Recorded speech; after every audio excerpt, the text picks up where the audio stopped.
Bonjour à tous, bonjour à tous. Bienvenue dans notre monde des méditations spirituelles.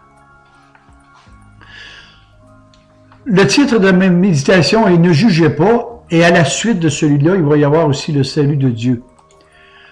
Un jour, un médecin est entré à l'hôpital avec empressement après avoir été appelé d'urgence pour une opération à la suite d'un accident d'un petit garçon. Et après avoir endossé ses vêtements de chirurgien, il est allé directement au bloc opératoire et en route, il rencontre le père du petit garçon qui faisait les 100 pas devant le couloir. En voyant le médecin, il cria au médecin « Mais pourquoi avez-vous pris tant de temps pour venir immédiatement à l'hôpital? Vous ne savez pas que la vie de mon fils est en danger? Connaissez-vous ça, le sens des responsabilités? » Le médecin lui sourit d'une manière gentille. Il lui dit « Je suis désolé, je n'étais pas à l'hôpital et je suis venu le plus rapidement possible après avoir reçu l'appel. Et maintenant, je souhaiterais que vous vous calmiez un peu, que vous baissiez le ton afin que je puisse faire mon travail. » « Me calmer, dit le père, mais si c'était votre propre fils, seriez-vous capable de vous calmer, vous? Si c'était votre enfant qui serait en train de mourir, resteriez-vous calme? » Le médecin lui sourit encore et lui répondit « Je dirais, de la poussière nous sommes venus et de la poussière nous retournerons. Béni soit le Seigneur, les médecins ne peuvent aucunement prolonger des vies. Allez y prier pour votre fils et d'un autre côté, nous ferons pour le mieux avec la grâce de Dieu. »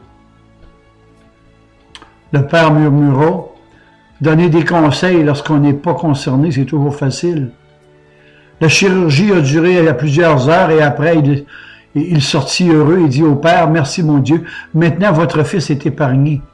Et si vous avez des questions, demandez à l'infirmière car je suis pressé de partir. » Et le père dit à l'infirmière « Mais pourquoi est-il si arrogant? Il ne pouvait pas attendre quelques minutes de plus afin que je me renseigne sur l'état de mon fils. » Et l'infirmière lui répondit avec quelques larmes aux yeux « Il n'y a rien de personnel entre vous et le médecin, monsieur.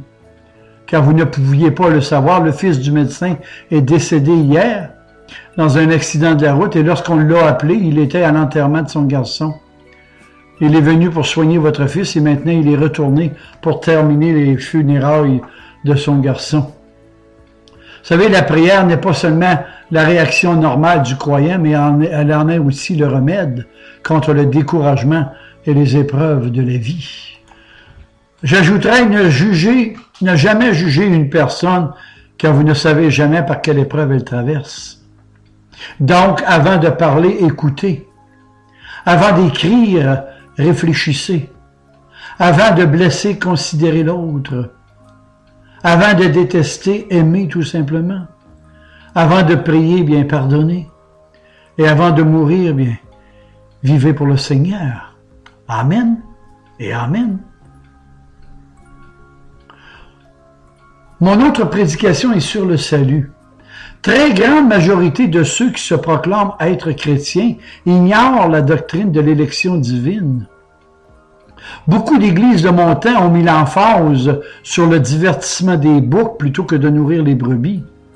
Et là, on se ramasse avec un christianisme biaisé, dévié, des croyances bizarres et non bibliques. L'élection divine se retrouve presque à chaque page de la Bible. Écoutez le langage de ces soi-disant chrétiens. Moi, j'ai accepté le Seigneur dans une campagne d'évangélisation lors d'un appel du prédicateur dans l'Église. Moi, j'ai donné ma vie au Seigneur le 2 janvier 1924 à la suite d'une réunion d'église dans mon patelin. Moi, un pasteur m'a imposé les mains et le Saint-Esprit est entré dans mon cœur. Moi, j'ai invité le Seigneur à entrer dans mon cœur un soir lorsque j'étais seul dans ma chambre. Et j'ai omis volontairement d'utiliser d'autres formules similaires à celle-ci. Vous savez, les mots choisis ou élus dans toute la Bible ont souvent la signification de connaître. Moi, je vous dis que pour avoir une relation avec une autre personne, il faut la connaître. Je reformule ma question. Pour avoir un contact personnel et intime avec quelqu'un, êtes-vous d'accord avec moi qu'il vous faut absolument avoir une connaissance de cette personne?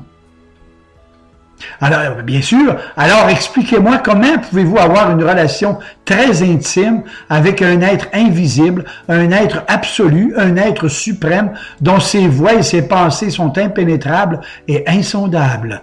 Romains 11, 23. À moins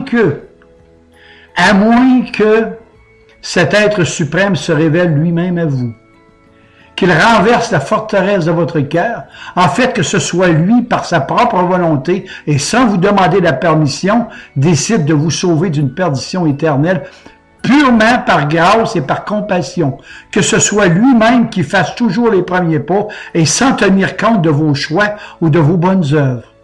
Que ce soit lui-même qui parle à votre esprit et vous dit que vous êtes son enfant.